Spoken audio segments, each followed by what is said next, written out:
Recuperando um pouco da aula passada, o que a gente viu na aula passada? Quem lembra? Há 2 aulas atrás a gente viu a destruição de Sodoma e Gomorra com o Ricardo Cota aqui. Lembra? A história dos anjos vêm lá e tiram Ló meio que a força da cidade. E aí na aula passada a gente voltou a ver Abraão. Ninguém lembra o que a gente viu, não. Ele plantou a árvore. E depois eu até esqueci uma coisa que eu tinha lido. É É. uma árvore que mostrava a confiança dele nas suas gerações, porque ela não morre no deserto. É um negócio assim. Ah, bom, legal saber disso. E lá fala que a árvore era um sinal de que, tipo, aqui é minha, aqui é meu. E essa árvore não morre nunca mais. Isso, legal. Mas antes disso a gente viu, isso foi o final, o finalzinho da aula. O que mais que a gente viu na aula? Poxa, gente, a treta com Abimeleque. Lembra? Abraão deu mais uma pisada na bola, a mesma pisada na bola que ele tinha dado logo que ele chegou a Canaã. Lembra? Fome, ele fugiu para o Egito e falou que Sara era irmã dele. Né? E ele comete o mesmo pecado de novo aí com Abimeleque. Ele é repreendido por Abimeleque.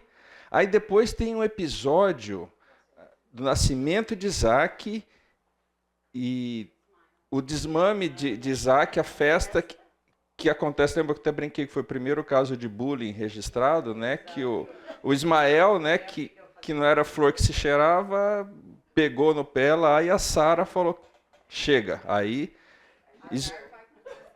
Ismael e Agar são dispensados, né? Ismael, assim, do ponto de vista do relacionamento, daquele núcleo familiar, Ismael é deserdado, digamos assim, certo? Ou seja, porque de fato, pela tradição, ele, Ismael, era o principal filho, né, o primogênito, ele que deveria dar sequência, mas não era ele o escolhido. A gente já falou sobre isso, né? Ismael representa os esforços pela própria mão, enquanto Isaac é o filho da promessa, ou seja, é a atuação direta de Deus na nossa vida. Então, Ismael é deserdado, Isaac é oficialmente o herdeiro, e aí tem isso que a Camila comentou, que é um outro episódio com o próprio Abimeleque. No começo, lá, Abimeleque é enganado por Abraão, mas restabelece, né? Eles ficam amigos, digamos assim, e Abimeleque, provavelmente também na festa lá do desmame de Isaac, lembrando que aquilo era uma ocasião importante, né, para aquela cultura, o Abimeleque tem uma visita oficial, ele está com o primeiro oficial do reino dele, e eles fazem um pacto. Lembra da história? Olha, das 7 cordeiras, as 7 cordeiras era para representar um poço lá, que teve lá um episódio com o poço, mas o grosso do tratado é, olha, você não vai me enganar mais, porque já tinha enganado, e você vai me tratar bem e eu vou te tratar bem, certo? E eu fiz um comentário, não sei se vocês se recordam, o que provavelmente estava na mente de Abraão quando ele estabeleceu esse pacto com Abimeleque. Alguém se lembra disso? Não? Repara, Abraão está com cento e muitos anos. A gente vai ver agora, Sara vai morrer hoje. Deserdou, Ismael tem um menino aí com 3 anos de idade que vai ser o herdeiro dele.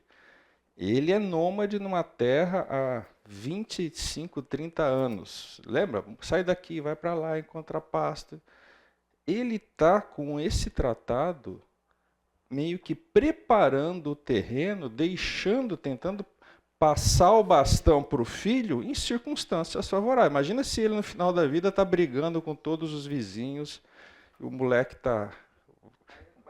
Ele foi pai velho, né, gente? Não é aquela história do pai que durante décadas e décadas ensina. Ele não vai ter tanto tempo de convívio assim com Isaac. Então, o pacto com Abimeleque já é um aspecto, uma preparação para a transição que vai acontecer. E é isso que a gente vai ver hoje e no próximo domingo, são essas nossas 2 últimas aulas, mas vários aspectos que são abordados aqui nesses últimos capítulos de Gênesis que nós vamos cobrir sobre essa transição, ok? Mas antes da gente falar da transição, tem um episódio importantíssimo na vida de Abraão, eu diria que é o ápice da história de Abraão, que vai ser o que a gente vai ver nessa primeira metade da aula, ok? Que é, Abraão é posto à prova. É isso. Vamos começar a nossa aula, então? Só que antes de começar, vamos fazer uma oração, e aqui teve um pedido do Vado pelo Abdênego. Tá? Abdênego está sendo operado agora, transplante de rim. Quem pode orar por nós? Foi? Você pode, Celeste, por favor, ora por nós pela aula e pela operação da Abdênego. Pai amado, obrigada pelo tempo que vamos ter juntos aqui, aprendendo mais da tua palavra. Prepara o nosso coração e fala conosco através do Marcelo e da tua palavra. Abençoa essa aula. Colocamos também diante do teu trono da graça a vida do Abdênego.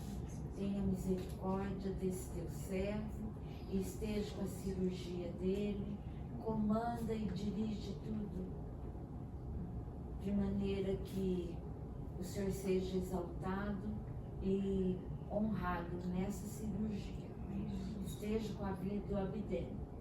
Colocamos diante do Senhor esse nosso pedido, sabendo que o Senhor vai responder conforme a tua vontade, que é boa, agradável e perfeita. Em nome de Jesus nós oramos. Amém. Amém. Muito bem. E isso daí que você falou, né, Celeste, na parte final da tua oração, nem sempre a vontade de Deus bate com os nossos planos, né? Então, a vida de Abraão é uma... Se tem uma coisa que a gente pode aprender com Abraão, é isso daí, né? Ou seja, tantas coisas que ele imaginou que ia ser assim, acabou sendo assado, né? E, enfim, então, abra sua Bíblia aí no capítulo 22 de Gênesis, e eu queria ler, vamos ler aqui esse texto, vamos ler até o versículo 10. Depois dessas coisas, Deus pôs Abraão à prova e lhe disse: Abraão, este lhe respondeu: eis-me aqui. Deus continuou: pegue o seu filho, o seu único filho, Isaque, a quem você ama, e vá à terra de Moriá. Ali ofereça-o em holocausto sobre um dos montes que eu lhe mostrar.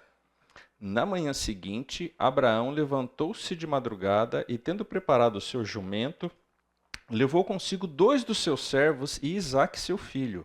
Rachou lenha para o holocausto e foi para o lugar que Deus lhe havia indicado. No terceiro dia, Abraão ergueu os olhos e viu o lugar de longe. Então disse aos servos: esperem aqui com o jumento. Eu e o rapaz iremos até lá e, depois de termos adorado, voltaremos para junto de vocês. Abraão pegou a lenha do holocausto e a colocou sobre Isaque, seu filho. Ele, por sua vez, levava nas mãos o fogo e a faca. Assim os dois caminhavam juntos. Isaque rompeu o silêncio e disse a Abraão, seu pai: meu pai. Abraão respondeu: eis-me aqui, meu filho. Isaque perguntou: eis aqui o fogo e a lenha, mas onde está o cordeiro para o holocausto? Abraão respondeu: Deus proverá para si o cordeiro para o holocausto, meu filho. E os dois seguiam juntos. Chegaram ao lugar que Deus lhe havia indicado. Ali, Abraão edificou um altar, arrumou a lenha sobre ele, sobre o altar, né? Amarrou Isaque, seu filho, e o deitou no altar em cima da lenha. E, estendendo a mão, pegou a faca para sacrificar o seu filho. Vamos lá, vamos juntos ver o que quer, entender um pouco melhor o que está acontecendo aqui, tá?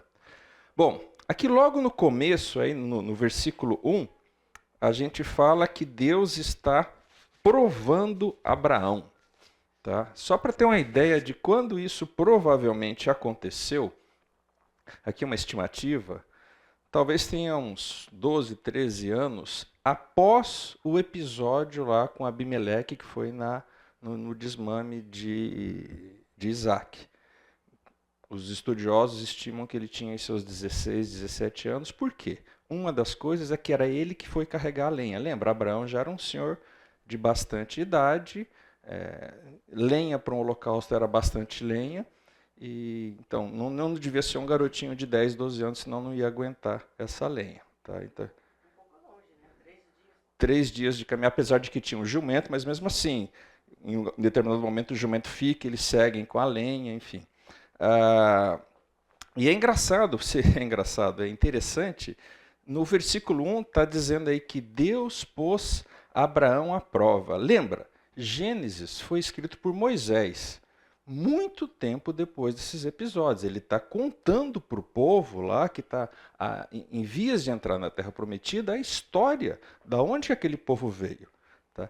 Obviamente, isso daqui é Moisés escrevendo da perspectiva aí de séculos mais tarde, que entendeu que Deus estava pondo Abraão à prova. Mas Abraão não sabia disso. Certo? Abraão não sabia exatamente o que estava acontecendo. E a gente vai olhar um pouco sobre isso daqui. E aqui a gente tem alguns conceitos importantes para a gente relembrar que a Bíblia nos ensina. Tá? Primeiro, Deus não tenta ninguém para derrubar ou para fazer cair. Deus não joga casca de banana no caminho de ninguém. Tiago 1,13 fala que ele não pode ser tentado pelo mal, Deus, né? E ele mesmo não tenta ninguém. Deus também não dá nenhuma prova maior do que a gente possa suportar.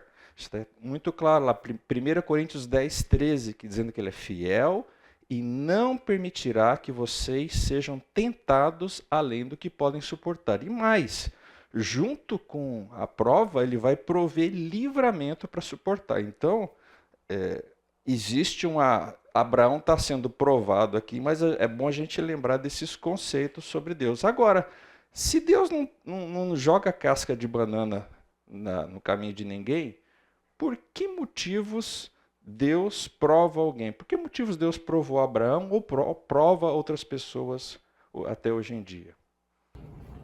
Nesse caso, talvez para mostrar para os que já saberia, porque ele já saberia que Abraão não iria obedecer. Deus sabe de todas as coisas. Então, talvez para registrar e mostrar que mesmo assim ele respeitou e seguiu a Deus, para mostrar para os próximos, deixar escrito, registrado para nós. Aqui, quem dá aula aqui? Você dá aula. Quem já estudou aqui? Vamos lá. Normalmente, o professor já sabe os alunos que sabem a matéria, não sabe? Você ficou 2, 3 meses dando uma matéria. Por que você faz a prova, então, se já tem a noção de quem sabe e quem não sabe? Você precisa de uma evidência, você precisa registrar no boletim. Tá? Então, esses são alguns dos motivos por que essas coisas acontecem. Tá? Ou seja, às vezes até para pegar alguma coisa no coração, porque às vezes você, ao passar pela prova, você reflete sobre aquilo lá, você traz à luz algumas coisas que estão no seu coração. Tá? Um testemunho público, até para as outras pessoas, do que aconteceu. Tá? Para aprender a confiar em Deus, eu não tenho dúvida que Abraão foi uma outra pessoa depois desse episódio aqui. Tá? E o próprio Isaac, com certeza, com certeza. Tá? E a gente tem uma ilustração clássica aqui de purificação de metais, né? E do fogo. Né? Eu não sei se vocês já viram isso daí. Quando eu era pequeno, a minha afinada mãe, acho que arrepiava os cabelos dela, mas às vezes eu pegava chumbinho, né, de espingardinha de chumbo. Alguém já fez isso aí? Já fez isso também, ó, Luciano lá? Quê? Não, no fogo. Não. Atirou no gato. Ó, tá gravado aqui, Luciano, lá, Sociedade Protetora dos Animais. Mas eu pegava os chumbinhos assim, e pegava uma frigideira da minha mãe lá no fogão e esquentava ao ponto de derreter. Tá? E o chumbo, que ele era uma cor escura, assim, provavelmente da tinta, ele separava aquelas coisas do chumbo mesmo e ficava uma cor prata, assim, era bonito de ver aquele metal líquido e tal. E aí jogava na pia, assim, ele solidificava na hora, ficava umas coisas... Era bonito de ver, mas assim, é um processo químico que separa, né, o metal em si, e essa é a ilustração que a gente vê em vários locais da Bíblia, Deus fazendo essa analogia, tá? De que muitas vezes ele está colocando fogo para separar as impurezas, para ficar só aquilo que é puro, que é o metal. Tá? Enfim, nos versículos 1 e 2, repara a ênfase aí, para deixar muito claro, registrado, que era uma prova muito difícil. Tá? Ele fala, o seu único filho. E Ismael já não entra, não está mais nem considerado. Ele é o seu único filho. Da perspectiva da promessa, ele era o único herdeiro. Tá? Ele chama Isaac, ele fala seu filho, seu único filho, Isaac, e ele ainda enfatiza a quem você ama. Ou seja, olha, ênfase 4 vezes aí na pessoa de Isaac. Outro detalhe, tá? Ele manda ir para a região de Moriá, que a gente vai ver ao longo do texto lá, que ficava vários dias de caminhada. Ou seja, ele ia ter tempo para ficar remoendo aquela coisa na cabeça.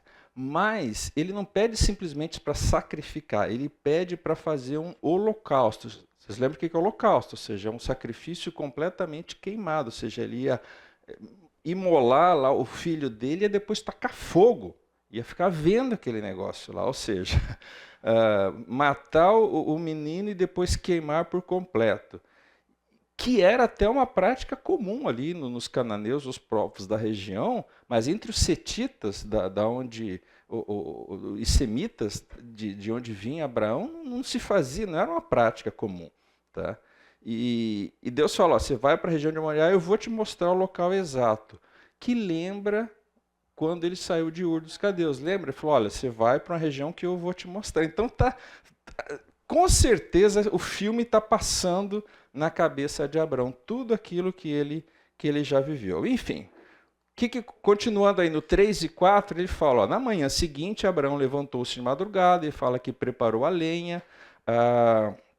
Aqui a gente denota a pronta obediência de Abraão. Né? Ou seja, possivelmente essa revelação de Deus aconteceu à noite, e na manhã seguinte ele já começa os preparativos, rachou a lenha, que não é citado aqui, mas certamente ele preparou o fogo. Por que rachar a lenha? Por que não pegar a lenha no local onde ele... E se não tiver, ele não sabe onde que Deus vai mandar. E se não tiver lenha? Então, ele não só é obediente, como ele é um cara planejado. A gente já viu esses aspectos na vida de Abraão. Ou seja, ele era um cara super organizado, ele era um líder. Tá? Isaac devia estar achando que eles iam só adorar a Deus, tá? Pela própria pergunta que ele faz ali no versículo 7. Tá? Cadê o cordeiro? Tá? Mas Isaac, se tinha 16, 17 anos, já viu muitas vezes o pai dele fazer o local. Vamos lá, vamos sacrificar um cordeiro e tal. Isso lá deve ter acontecido muitas vezes. Então, para ele era normal. Vou só com meu pai e vamos lá sacrificar um animal em oferenda a Deus. Tá? Agora, detalhe, cadê Sara?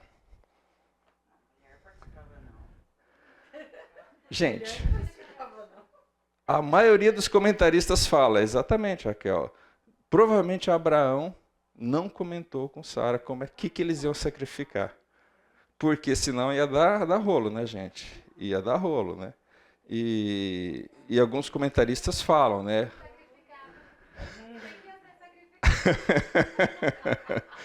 Leva Ismael, né? Vai lá atrás do Ismael, né? Não, primeiro ele.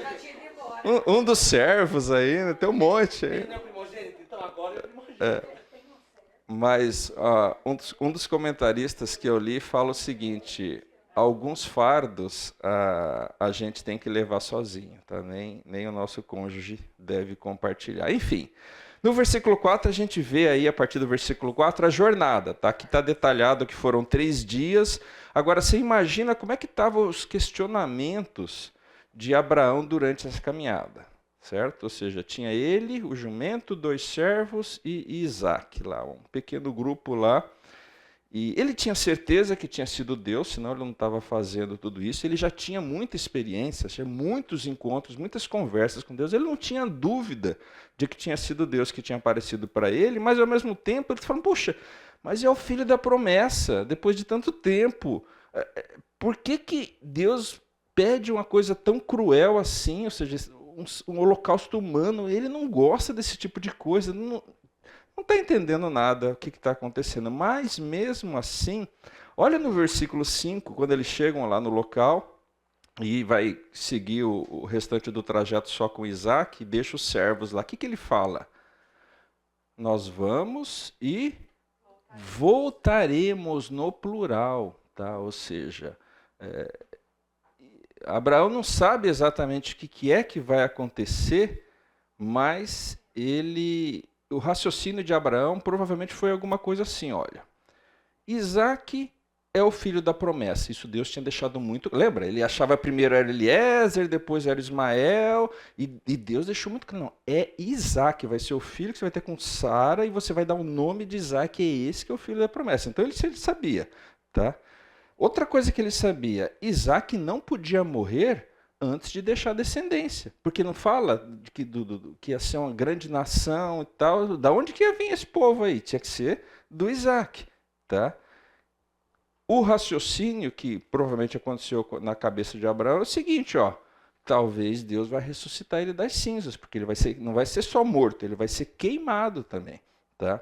E um comentário que eu achei muito interessante aqui de um autor, ele fala o seguinte, a fé não exige compreensão completa das coisas de Deus, mas confiança plena em quem Deus é. Tá? É bonito, né? Então, Abraão não sabia o que ia acontecer, mas ele sabia que Deus era Deus. Tá? Então, a gente não precisa entender tudo antes de poder confiar. Para ajudar a fixar, vou contar uma história aqui, que um outro comentarista colocou, dizendo sobre uma vovozinha e um engenheiro aeronáutico que sentam lado a lado num avião pegando um voo para um determinado lugar. Tá? Os dois confiam que o avião vai chegar no destino, mas o nível de conhecimento da vovozinha, de como aquele avião opera, como o piloto foi treinado, o que está acontecendo, efeito Bernoulli, lembra quem estudou isso? Efeito Bernoulli que faz o avião voar. A vovozinha, o que é efeito Bernoulli? Não tem a menor ideia. Tá?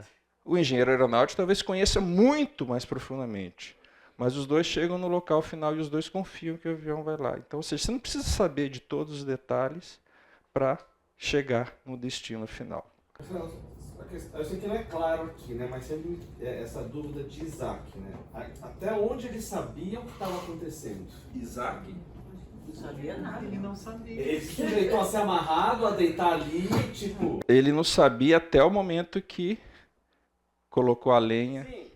Aí já estava sabendo que ia ser queimado e... Certamente, certamente. Tanto que uma das coisas que os comentaristas falam é o seguinte, a gente tem Abraão lá com 100 e tantos anos de idade, um moleque com seus 16, 17 anos que carregou a lenha.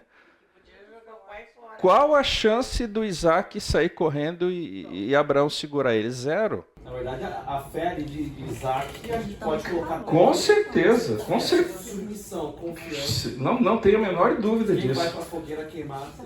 E a corda está ali, provavelmente, porque por que você bota a corda, amarra a pessoa no hospital quando você vai dar algum tratamento? Ou seja, por uma questão de prática, mas não que Abraão amarrou Isaac à força, não é nada. A corda é simplesmente porque ele... Imagina ele ser esfaqueado e depois queimado. Era basicamente por um efeito prático. Deve ser partido ao meio, né? Diferente da comum. Não, ele não. Provavelmente não. Não, aquilo lá era quando se fazia pacto.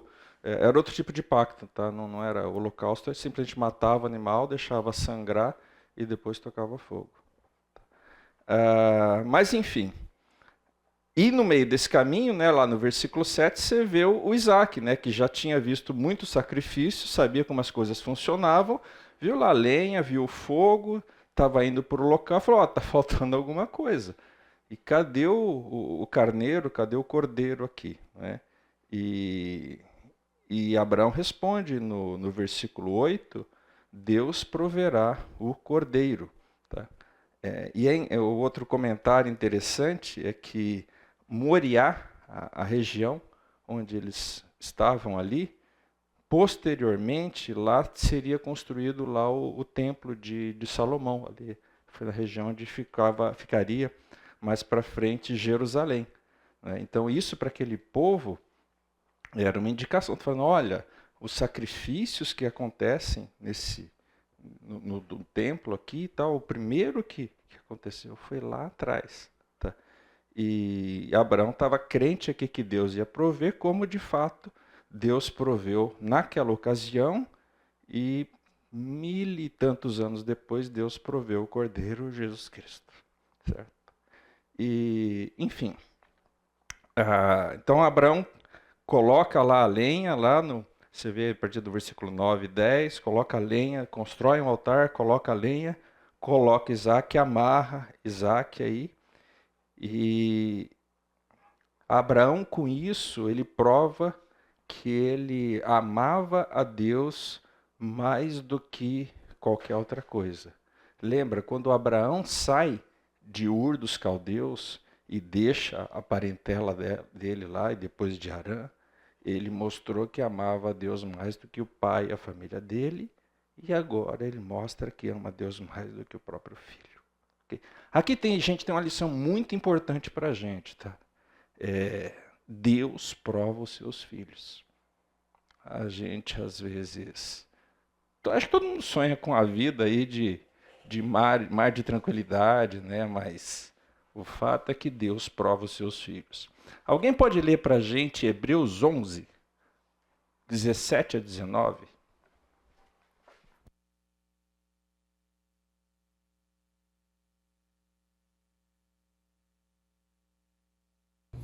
Pela fé, Abraão, quando Deus o pôs à prova, ofereceu Isaac como sacrifício. Aquele que havia recebido as promessas estava a ponto de sacrificar o seu único filho.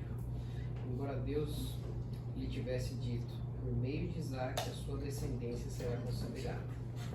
Abraão levou em conta que Deus pode ressuscitar os mortos e, figuradamente, recebeu Isaac de volta dentre os mortos.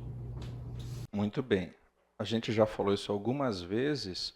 O Novo Testamento, muitas vezes, ele joga luz no Antigo Testamento. E, no caso, Hebreus está dando a correta interpretação daquilo que está acontecendo aqui. Certo? Ou seja, não é à toa que a gente falava, Abraão provavelmente estava pensando, não, está escrito em Hebreus, ou seja, está aqui que Deus seria capaz de ressuscitá-lo dos mortos. E aqui, gente, por isso que a gente fala que esse episódio é tão importante, porque isso aqui é o ponto central do Evangelho, tá? A natureza da fé. Nós cremos que Jesus ressuscitou dos mortos. Romanos 10, 9, se com o coração crer e com a boca confessar, você vai ser salvo. Certo? Ou seja, crer na ressurreição física de Jesus Cristo é o cerne do Evangelho. Deus ressuscita mortos, Jesus está vivo. E outro, eu vou pedir para alguém ler Tiago 2, 20 a 24. Epístola de Tiago, capítulo 2, dos versículos 20 a 24. Alguém pode ler para a gente?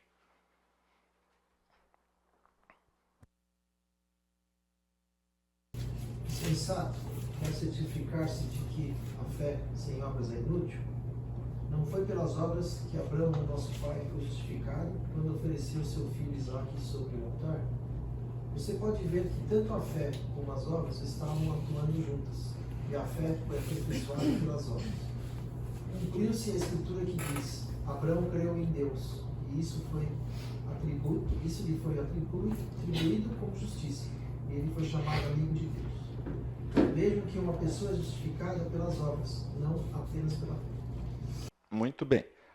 Esse é um texto que já deu até muita polêmica, né? A questão de fé e obras. Acho que até hoje dá polêmica, mas ele também lança luz importante a qual a importância do que está acontecendo aqui, porque ele remete a esse episódio de Isaac, do sacrifício de Isaac, mas ele fala que vocês lembram alguns capítulos atrás que a gente falou que Abraão foi justificado pela fé? Não foi agora.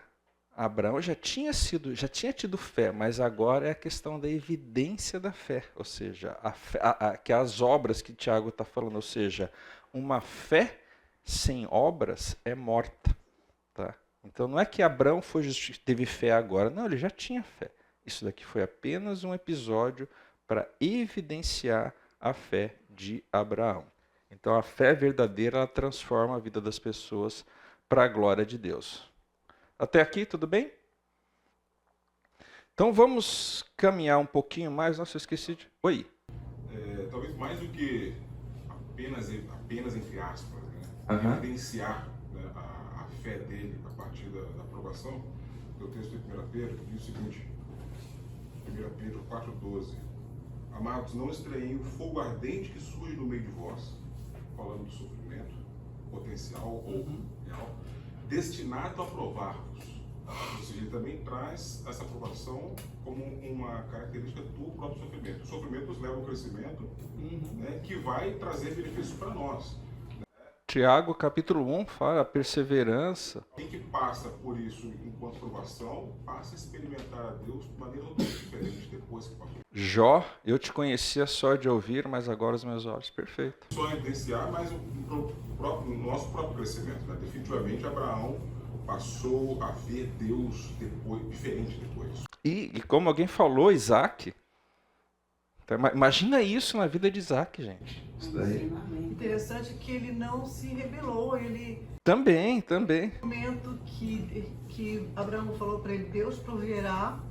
Ele ficou quieto, né? Vai prover, né? No momento que ele chegou ali naquele local, foi amarrado, e até o momento que Deus fala com Abraão, ele ficou na dele, ele não se rebelou, ele não saiu correndo. Como que a gente falou, o pau vai ser eu vou vazar daqui, né? E esse momento que a senhora falou está justamente aqui, olha lá. Vamos ler então, a partir do versículo 11, o que está acontecendo aqui. Deus de fato proveu. Abraão falou que Deus proverá, e Deus de fato proveu. Mas do céu, o anjo do Senhor o chamou. Abraão, Abraão, ele respondeu, eis-me aqui. Então lhe disse, não estenda a mão sobre o menino e não faça nada a ele, pois agora sei que você teme a Deus, porque não me negou o seu filho, o seu único filho. Então Deus de fato proveu. O anjo do Senhor aparece aí mais uma vez, e falando em nome do próprio Deus aqui. Fala que é um anjo de Deus, mas está falando em nome de Deus, é um representante de Deus aí, tá?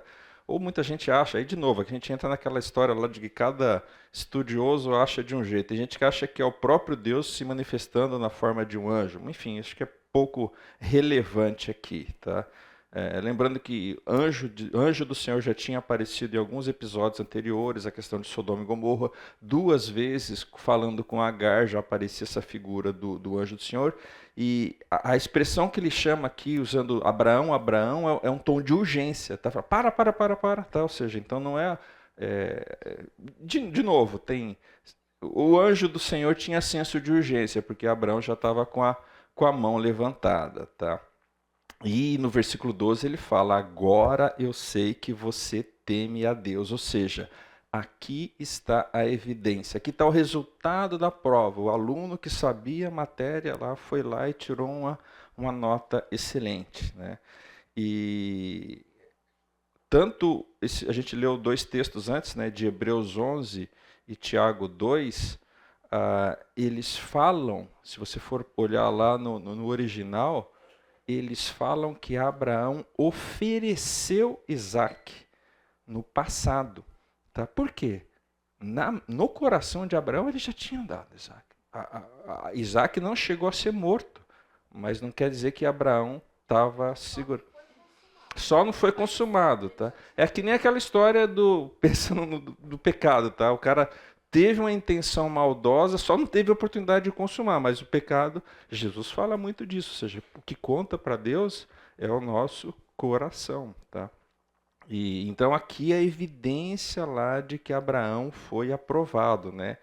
E é legal, né, gente? Eu não sei qual que é a experiência de vocês, mas que alegria quando a gente é aprovado em alguma coisa. Eu lembro de alguns episódios da minha vida, né, de, sei lá, de uma prova difícil, ou entrou na faculdade. E eu não creio que Deus, eu não creio não. Certamente Deus não vai pedir nada dessa magnitude para a gente. Seria uma tolice a gente se comparar com Abraão, né? E certamente a prova que Deus pede é proporcional para quem ele está pedindo, tá? Mas para ver se a fé que a gente professa durante o domingo ela se manifesta nas nossas atitudes nos restantes dos dias da semana, possivelmente Deus vai nos provar, tá? No trabalho, na escola, no namoro, quando você joga bola, convive em sociedade, né? No trânsito, no grupo do WhatsApp do condomínio, até na igreja, com muitas atitudes aí, tá? Deus certamente prova, como o Léo leu aí, Deus prova os seus crentes. Mas enfim, no caso, voltando para a história de Abraão, Deus proveu aí o carneiro providencial. Veja no versículo 13 aí. Por ali tinha um carneiro com os chifres lá enroscado em algum arbusto, e talvez tenha sido desgarrado de algum rebanho, um carneiro selvagem, a gente não sabe exatamente. O fato é que aqui é um aspecto da providência divina, tá? Possivelmente esse carneiro estava lá até por meios naturais, mas o fato de estar ali, naquele momento, naquele local, certamente não foi coincidência. E Abraão segue, né, faz aquilo para aquilo que ele tinha ido lá, ele faz um holocausto, e no versículo 13 aparece pela primeira vez na Bíblia a expressão em lugar de. Quer ver? Vamos ler aqui o versículo 13 novamente. Ó. Abraão ergueu os olhos e viu atrás de si um carneiro preso pelos chifres entre os arbustos. Abraão pegou o carneiro e o ofereceu em holocausto em lugar de seu filho. Essa expressão, em lugar de, é a primeira vez na Bíblia que aparece esse conceito, tá? Que é um conceito muito importante aí, porque ele introduz aqui a ideia, né? Então, tem uma ideia, na verdade, a ideia dos sacrifícios que já há muito tempo se praticava, já existia uma ideia implícita aí de substituição, mas aqui ela aparece de maneira expressa, e isso obviamente introduz o caráter expiatório e substitutivo dos sacrifícios, tá? Então, para o povo de Israel que está lendo aquele texto lá, isso fica muito claro e, obviamente, já indica o tipo de morte que o Senhor Jesus Cristo iria sofrer. Evidentemente, todo esse contexto aqui, esse episódio aqui, é algo que aponta para o sacrifício de Cristo. Ou seja, esse capítulo aqui é um capítulo fundamental na história da salvação. Então, Jesus Cristo morreu no lugar de, aí você pode botar embaixo o teu próprio nome, tá? E isso aconteceu não muito distante daquele local lá, tá? Como eu falei, ali ia ser construído Jerusalém, a poucas centenas de metros dali, foi onde Jesus foi um dia sacrificado. Na verdade, então, ficou mais evidenciado em Isaías. Lá na frente. Em Isaías? Quando profetizou que Jesus era o nosso... É mais um tijolinho lá para ser na parede aí do nosso conhecimento, né?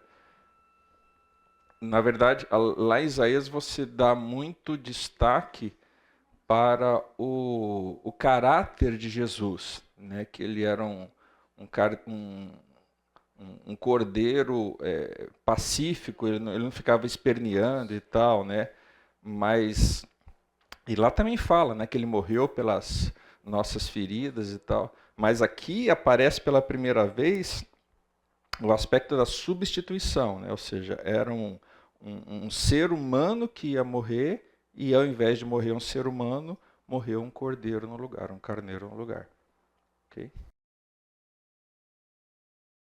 Uma coisa que eu queria chamar a atenção para vocês nesse texto é no versículo 14.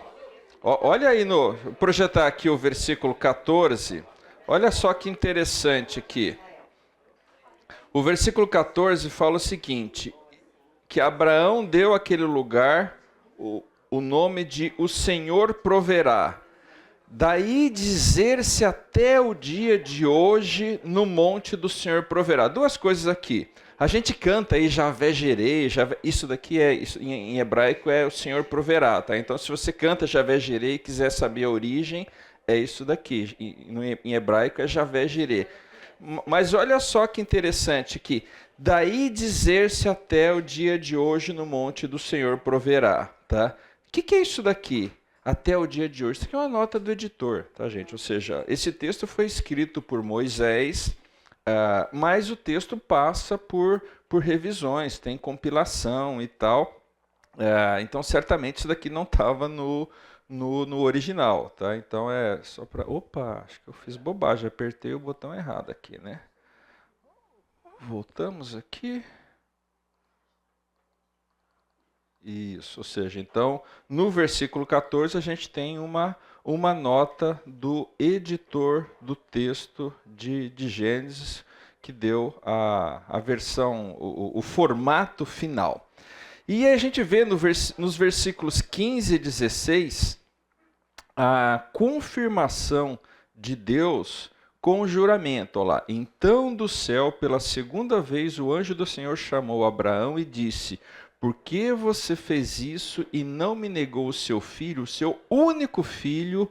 Juro por mim mesmo, diz o Senhor, que certamente o abençoarei e multiplicarei a sua descendência como as estrelas dos céus e como a areia que está na praia do mar. Sua descendência tomará posse das cidades dos seus inimigos. Na sua descendência serão benditas todas as nações da terra, porque você obedeceu a minha voz. Tá? O que a gente está tendo aqui? Não tem nada de novo aqui. Até as figuras que são usadas, a areia da praia, as estrelas do mar, elas já apareceram antes. Mas vocês lembram quando Deus fez o pacto lá com Abraão? Lembra qual que era a parte de Abraão no pacto? A parte de Abraão era obedecer. E é exatamente o que Deus está falando assim, ó, a gente tinha um pacto, você foi fiel na sua parte. Então eu estou confirmando tudo aquilo e com juramento, ó, juro por mim mesmo. Por que Deus jurou por Ele próprio? Não tem nada maior do que o próprio nome de Deus por quem jurar.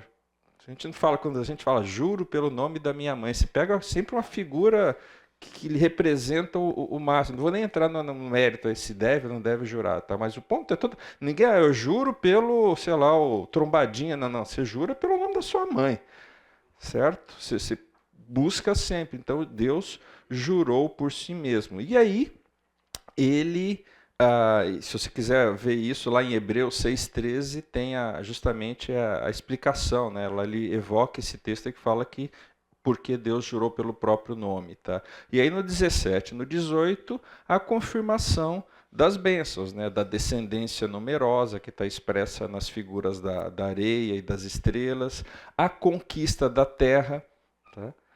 E aqui, obviamente, está implícito, lembra aquela ideia de a gente tem tanto uma descendência natural, biológica de Abraão, mas a gente tem uma descendência espiritual, que a gente já viu aqui algumas vezes, tá? que é a igreja. Então, que a gente pode ver que está a prevalecência da igreja, as portas do inferno não vão prevalecer contra ti. Tá? E benditas todas as famílias da terra. Tudo isso porque você obedeceu a minha voz, como está no versículo 18. Tá? Versículo 19, tá? Abraão volta para encontrar os servos.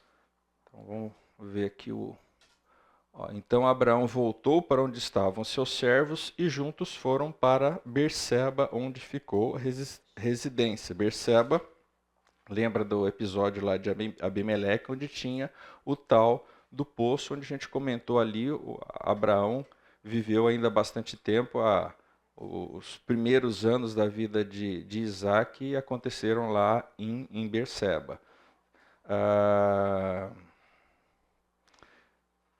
Aqui, gente, algumas lições aí que a gente pode tirar desse texto aqui. Deus é o grande provedor da salvação. Tá? Ele providencia tudo. A aliança que ele tem exige obediência e Deus é fiel. Tá? Uma outra coisa que a gente tira desse texto aqui é a questão de obediência versus sacrifícios. Deus tem mais prazer em obediência do que em sacrifício. Samuel expressou esse conceito muito tempo depois. Lembra do episódio de Samuel com Saul? Tá? Que Saul fez sacrifícios lá e falou, cara, Deus não está querendo sacrifício. Deus não está querendo que você venha na igreja cantar no coral ou, sei lá, fazer o que quer que você faça aqui. Deus está querendo o teu coração. Tá? E aqui no intervalo alguém comentou comigo, aqui obviamente tem um paralelo gigantesco, né, com João 3,16. Porque assim como Abraão deu o filho dele, porque Deus amou o mundo de tal maneira que deu o seu filho, para que todo aquele nele crê não pereça, mas tenha a vida eterna. Romanos 8,32 traz esse mesmo conceito. Deus não poupou o seu único filho. Tá? Abraão não negou o seu único filho e Deus também não negou para Abraão e todos os seus descendentes, incluindo todos nós aqui dessa sala. Ok? Comentários sobre isso daqui? Para mim é um texto muito, muito emocionante. Tá? Muito bem, bom, vamos saindo de uma emoção, vamos para uma outra emoção então, gente. Vamos falar agora para o capítulo seguinte, a morte de Sara. Sara vai morrer, tá? Assim como todos nós. Tá? Antes disso, tem um trecho que eu acabei pulando. Será que eu projetei aqui? Não, eu não projetei. Mas se você for olhar na sua Bíblia, tem um finalzinho do capítulo 22. Tá? Você pode ler em casa aí, mas eu vou passar muito rapidamente, que a gente estava vendo a prova de Abraão no capítulo 22, agora a gente já vai pular para o capítulo 23. Mas no final do 22, dos versículos 20 até o 24, tem meio que quase que um parênteses na narrativa de Gênesis. Está falando de quem aí? Alguém?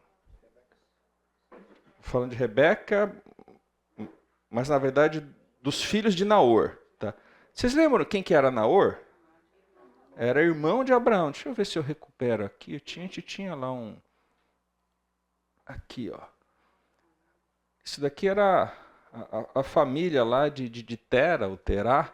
Tá? Tinha Abraão, na época Abrão, né? Naor e Arã. Arã é o pai de Ló, que já morreu antes até de Tera. Tá? Então ficou Tera, Abrão e Naor.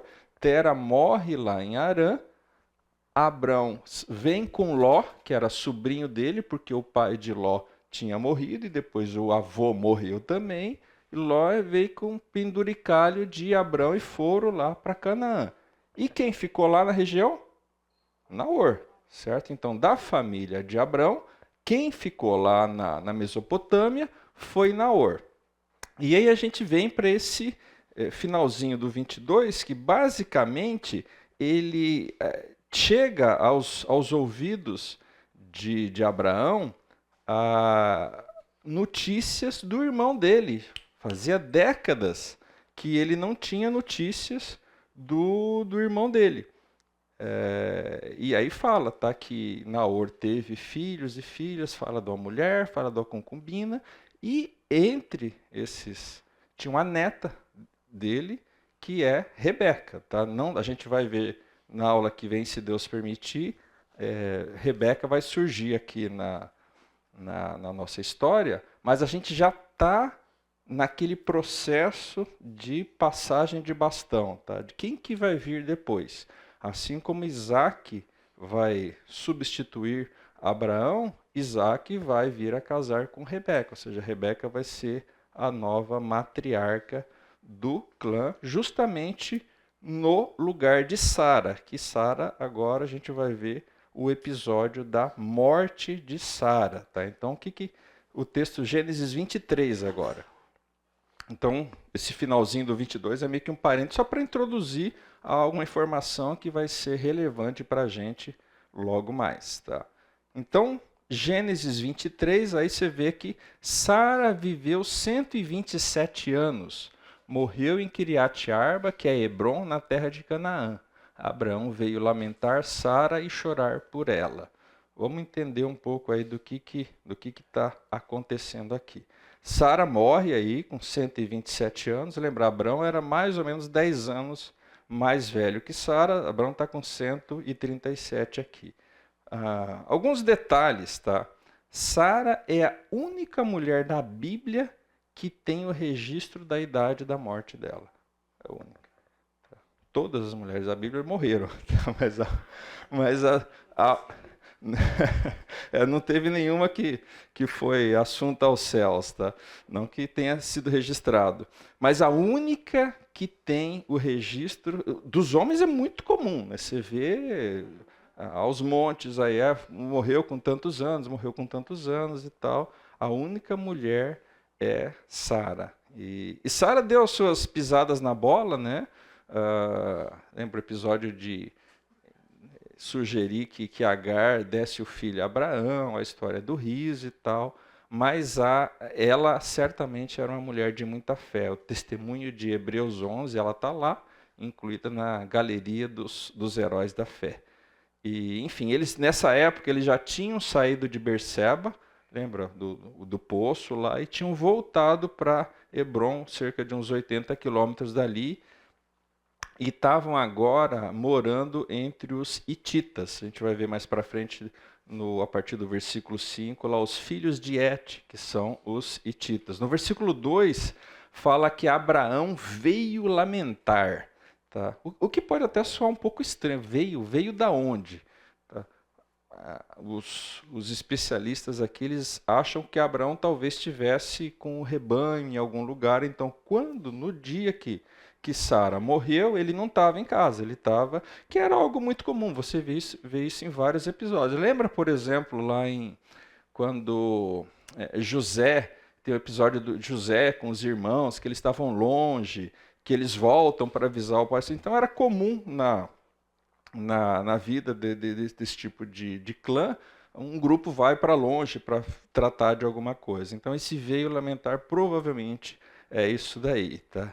E aí começa, tá, uma longa transação econômica a partir do versículo 3, do que vai acontecer. Tá? Então a gente pode ler lá, ó, versículo 3. Depois Abraão levantou-se na presença da falecida e falou aos filhos de Et: sou estrangeiro e morador entre vocês, deixe-me adquirir uma sepultura. E eu não vou ler todo o texto aqui, porque realmente é bastante coisa aqui, tá?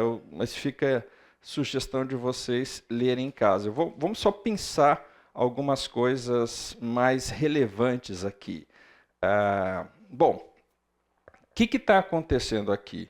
Sara morreu, onde que vamos enterrar Sara? Tá? É isso que está acontecendo. E aí o texto narra essa negociação, você percebe, por exemplo, a polidez como um trata o outro, o comprador e o vendedor. No meio da conversa surge o preço lá do terreno que Abraão quer comprar. Mas repara, no versículo 4, Abraão fala, ele reconhece que ele era um peregrino, tá? Motivo pelo qual ele não tinha uma propriedade, não tinha uma fazenda de Abraão, uma terra de Abraão. Abraão morava em tendas e eles iam mudando, como a gente viu várias vezes aqui. Tá? E você percebe também o tato de Abraão, dizendo, olha, eu não quero um pedaço de terra muito grande, terra extensa. Eu quero apenas um pedacinho lá para fazer uma sepultura para minha mulher. Detalhe importantíssimo. Dinheiro ele tinha, a gente já viu que ele era muito rico. A gente já viu que ele tinha poder, ele podia tomar a força. Tipo, isso aqui vai ser meu. Lembra, ele derrotou lá os reis. Então, ele não está usando nenhum desses artifícios para impor aquilo. Ele vem humildemente expor a situação deles e não que ele não tivesse recursos aí para tomar a força ou para comprar. Tá? No versículo 6, algo interessante, que é o reconhecimento de quem era Abraão. O que eles falam aí? Qual que é a visão que eles tinham de Abraão? Olha aí no versículo 6. Príncipe de Deus, ou seja, Abraão tinha a boa fama dos vizinhos dele. Tá? A despeito disso, eles falam, não, eles não queriam vender. Certo? O que eles querem fazer aí? Eles querem dar. Não, usa aqui. Usa aqui um dos jazigos que a gente tem e coloca a sala, como muitas vezes acontece aqui. Eu lembro de vários casos aqui, quando alguém morreu de repente, a pessoa não tinha lá, enterrou no jazigo de uma outra família e tal, ou seja, emprestou lá um jazigo, resolveu o problema. Tá? Mas, nos versículos 7 a 9, Abraão insiste na compra. Tá? Ele não quer de graça. E por que ele não quer de graça? Porque... E, inclusive, ele já tem um local específico, já surgiu aí, acho que é no 7 que surge. Então, Abraão se levantou e se inclinou diante dos filhos de Et e lhes falou, dizendo, se é do agrado de vocês que o seu pu tiver falecido, escutem-me e intercedam por mim junto a Efron, filho de Zoar, para que ele me ceda a caverna de Macpela. Ou seja, no versículo 9 já surge o local específico que Abraão tinha em mente, que é essa caverna de Macpela. Macpela, em hebraico, significa caverna dupla. Tá? Então, ali naquela região, tinha uma caverna específica que Abraão já tinha colocado lá olho naquela caverna lá. E por que Abraão insiste em comprar? Porque ele aqui não está pensando simplesmente num local para Sara.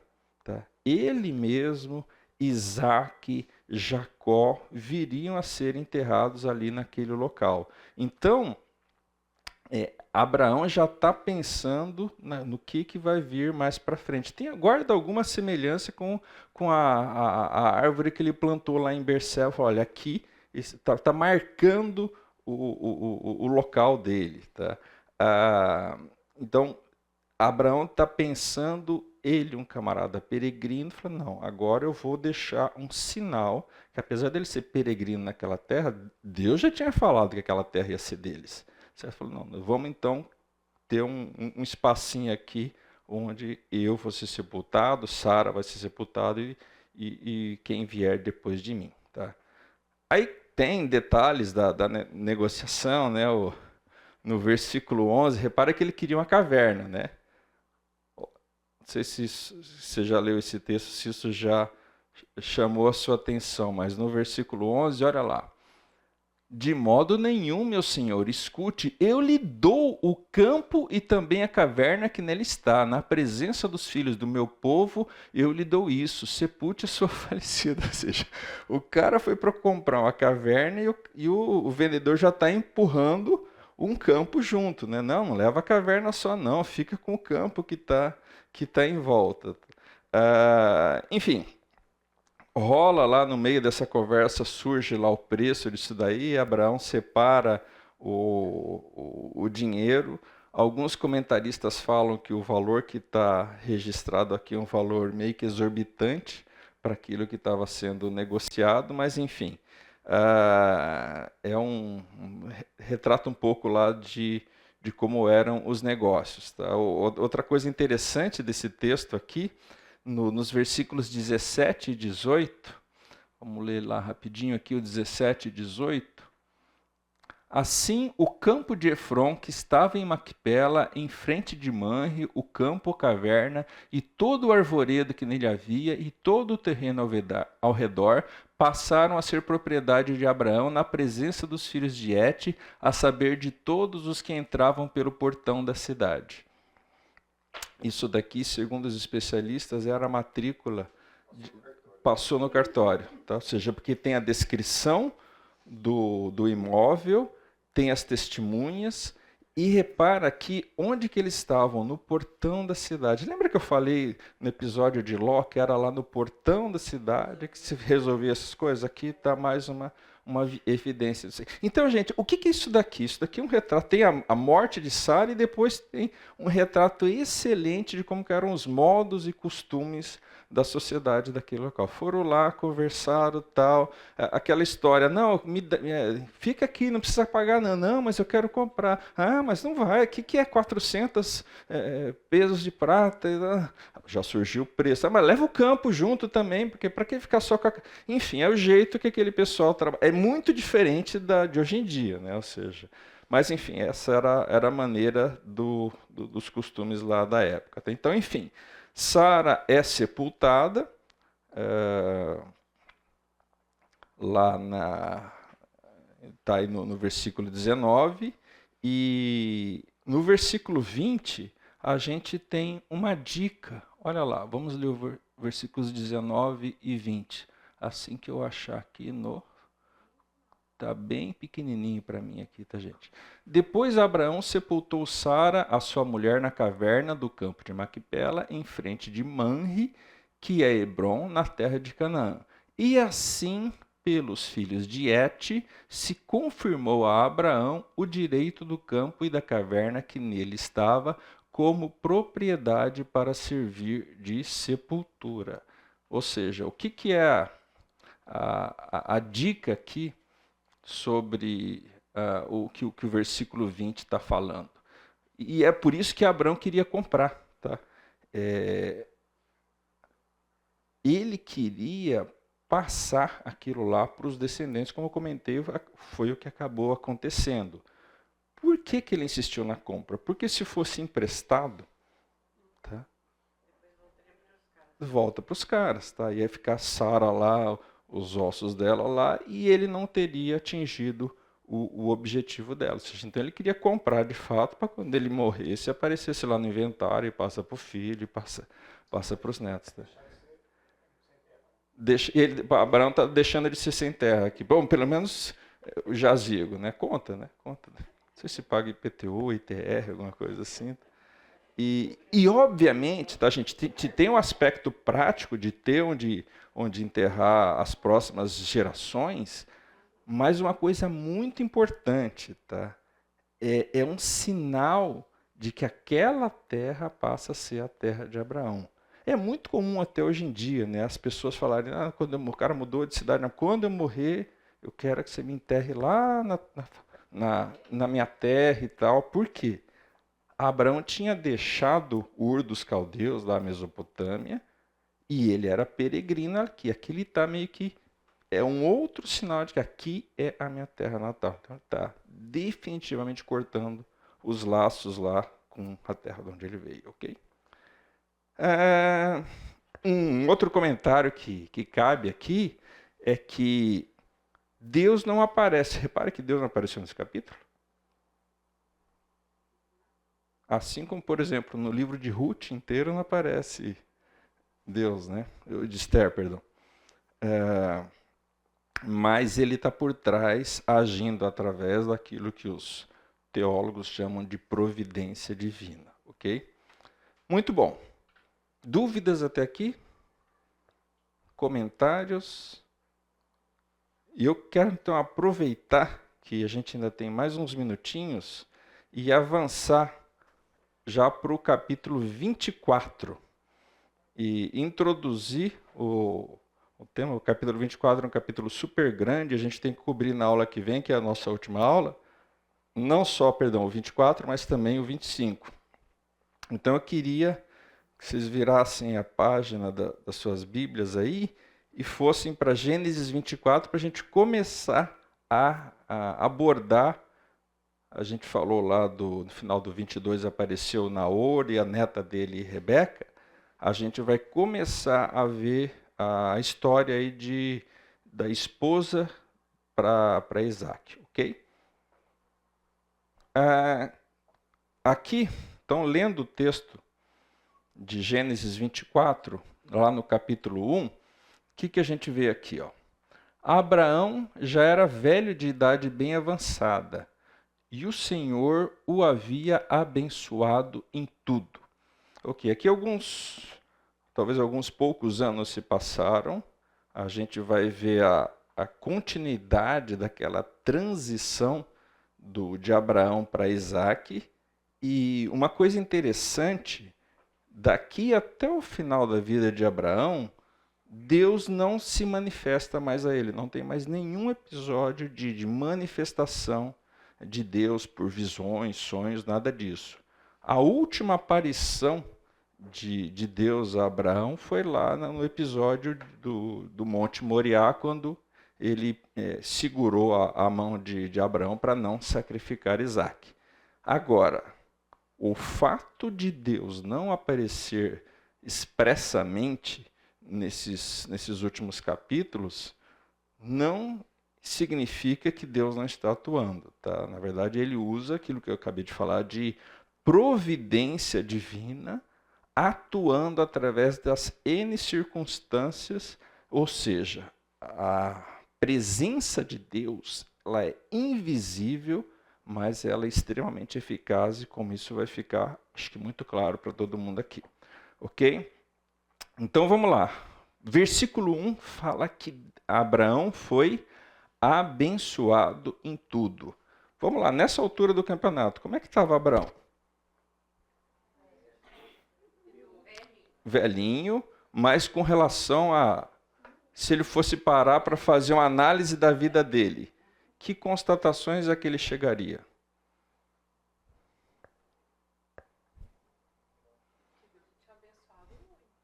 Em que, vamos lá, pensar do ponto de vista profissional, sim.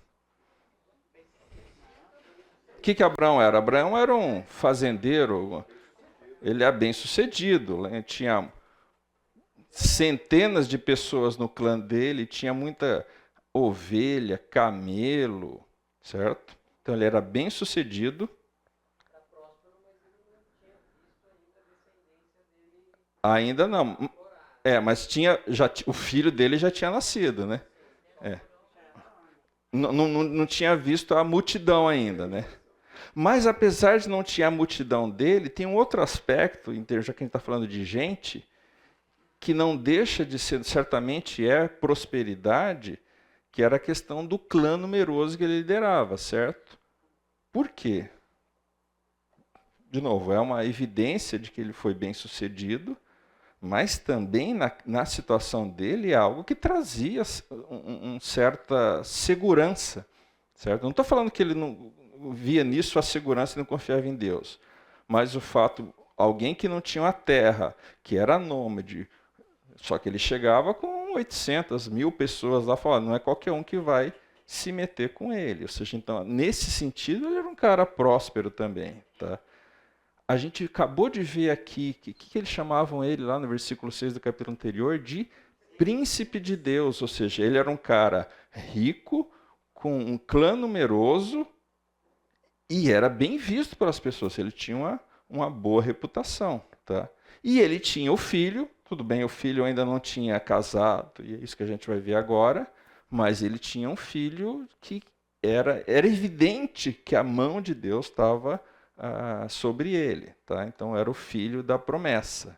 Agora, Abraão sabia, né, que ele ia morrer, né? Aliás, um spoiler aqui, todos nós vamos morrer, tá? Então, desculpa se eu estraguei a surpresa, mas você vai morrer, eu também, tá?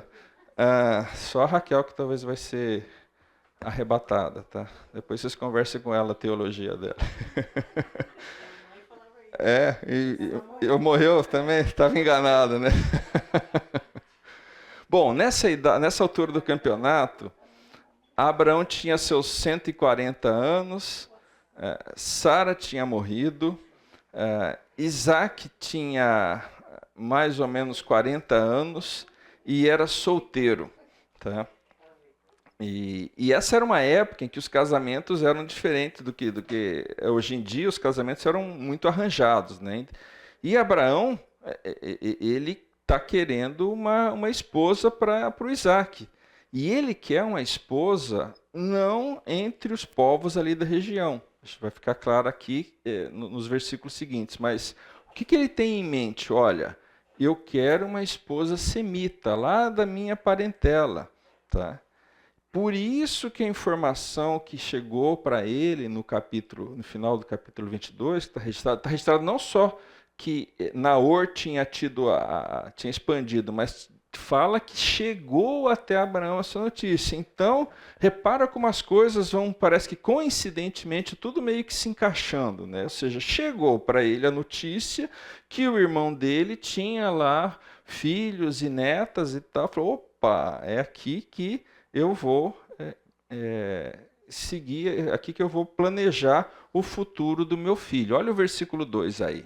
Abraão disse ao mais antigo servo da sua casa, não está explícito aqui, mas todo mundo diz que é Eliezer, ou Eliezer, que já apareceu. Lembra quando Abraão não tinha nem Ismael como filho, ele achava que era Eliezer que ia herdar as coisas dele, que era o servo que provavelmente se juntou, porque fala que Eliezer era damasceno, no caminho lá da Mesopotâmia para Canaã, passava-se por Damasco. Então, provavelmente foi lá que ele se juntou ao clã. Então, era alguém que estava há décadas servindo a Abraão. Tá? Então, ele disse ao mais antigo servo da sua casa, que governava tudo que possuía, ponha a sua mão por baixo da minha coxa, para que eu faça com que você jure pelo Senhor, Deus do céu e da terra, que você não buscará uma esposa para o meu filho entre as filhas dos cananeus, no meio dos quais eu estou morando, mas que você irá à minha parentela e ali buscará uma esposa para Isaque, o meu filho. Então, o que está acontecendo aqui? Esse camarada que tinha sido abençoado em tudo, sabia que a vida dele estava próxima do fim, e chamou o servo dele e atribuiu ao servo uma missão. Tá? Repara a ênfase que ele dá em meu filho. Tá? Toda hora ele está falando meu filho, seu filho, aparece uma vez. Ou seja, aqui não é um simples casamento. Aqui é uma questão da descendência, da herança do Senhor. É o meu filho. Eu tenho um pacto com Deus e é o meu filho. Exatamente, é o cumprimento, é a parte terrena, digamos assim, de dar sequência à promessa de Deus, porque tem que casar e tem que ter descendentes. É isso que está faltando aqui na nossa vida. E aí, por isso que ele chama o Eliezer, e aí ele já está preocupado. Isso daqui não estava expresso para Abraão, mas muito mais para frente, quando veio a lei, isso era uma das orientações claras. Eu não quero que seus filhos casem com o povo daqui, porque o povo daqui está corrompido. Então Abraão tinha isso, e falou, é melhor pegar alguém lá da minha parentela, que apesar de um pouco miscigenado, ainda era um povo mais temente a Deus do que os cananeus. E aí no versículo 3, e ao atribuir a missão para o servo, ele pede que o servo jure, tá? Ou seja, é uma coisa séria, não é vai lá e tosquia as ovelhas, não era isso, não era algo muito sério. A história de colocar a mão sobre a coxa, não se tem muita informação sobre isso. Isso daí vai aparecer lá mais para frente, no final de Gênesis, com Jacó e José. Tá? José pede que leve os ossos dele de volta. Enfim, a gente não tem muita informação. Muitos dos costumes lá, que você vê com o povo de Deus, você via costumes semelhantes, por exemplo, a circuncisão. Mas não se tem muita informação sobre isso. Tem gente que acha que tem a ver com o fato da coxa ficar perto do órgão reprodutivo, ter a ver com a semente de Deus, enfim, mas é meio que especulação. Então, o fato é que era algo que representava a seriedade aí do compromisso que ele estava pedindo pro servo, e ele deixa muito claro, né, que não queria que essa esposa fosse de entre os cananeus, tá? Então, ou seja, Abraão aqui tem a consciência que o tempo dele está acabando, ele quer deixar o caminho pronto para garantir a preservação da linhagem, ele permanece firme com Deus e ele sabe, né, o poder de persuasão de uma mulher sobre o marido, o motivo pelo qual ele está querendo que o servo vá lá até a Mesopotâmia, ok? Agora, o servo, Eliezer, a gente vai ficar claro aqui no texto, ele era alguém temente a Deus, mas ele não era bobo, tá? Então, versículo 5, o servo disse, talvez a mulher não queira vir comigo para essa terra. Nesse caso, devo levar o seu filho à terra de onde o Senhor veio? Abraão respondeu, cuidado, não faça o meu filho voltar para lá. O Senhor, Deus do céu, que me tirou da casa de meu pai e da terra dos meus parentes, e que me falou e jurou, dizendo, à sua descendência darei esta terra. Ele enviará o seu anjo adiante de você, para que lá você encontre uma esposa para o meu filho. Caso a mulher não queira vir, você ficará desobrigado do seu juramento. Entretanto, não leve o meu filho para lá. Ok? O que a gente está vendo aqui? O servo tem uma missão agora. E a gente viu isso algumas vezes. Às vezes a gente faz os nossos planos que aparentemente estão alinhados com a vontade de Deus, mas... E Abraão sabia disso. Quantas vezes ele planejou alguma coisa e não foi exatamente como o que tinha sido planejado, tá? O servo sabia disso também e falou, tá, é uma empreitada difícil, tá? Será que eu vou chegar lá na Mesopotâmia, a viagem longa? Será que vai ter uma jovem com a idade de casar? Será que os pais vão deixar essa pessoa que nunca viu a gente antes trazer alguém para cá? Será que a jovem vai concordar? E ele fala, puxa, e se os caras começarem a enroscar, eu levo o teu filho? Ele falou, não, você não leva o meu filho em hipótese alguma, tá? De novo, ele não queria que Isaac fosse para lá e largasse a terra prometida, por isso que ele fala para não levar o filho em hipótese alguma. E ele fala, olha, se eles não quiserem vir, você está, já que o servo tinha jurado, você está desobrigado do seu juramento. Agora, Abraão também fala aí no versículo 7, né, que o anjo de Deus vai seguir aí, vai guiar o teu caminho. Apesar desse anjo não aparecer, você percebe Deus atuando nos detalhes, tá? Aqui a gente vê Abraão fazendo, digamos assim, a sua parte naquilo que era razoável para se encontrar uma esposa para Isaac. Mas, como eu comentei, ele sabia que, por vezes, Deus age por outros caminhos, né? Enfim, estou planejando aqui, mas se não der certo, se a mulher não quiser vir, você não leva o meu filho e sua missão está concluída. Ok? Bateu o sinal. O que a gente vê aqui nessa introdução do relato aí da procura por uma esposa para Isaac? A gente vê a importância que Abraão dava para essa questão da próxima geração aqui, tá? E a importância que ele via no casamento, que é para nós aqui, quem é pai, que tem filho, aí, que um dia vai casar, a importância que a gente deve dar com quem que nossos filhos vão casar. Ok? Acabou de bater o sinal, eu posso ficar aqui se alguém tiver mais alguma dúvida, se não, nos encontramos no próximo domingo para a nossa última aula, onde a gente vai ver o casamento de Isaac e a morte de Abraão.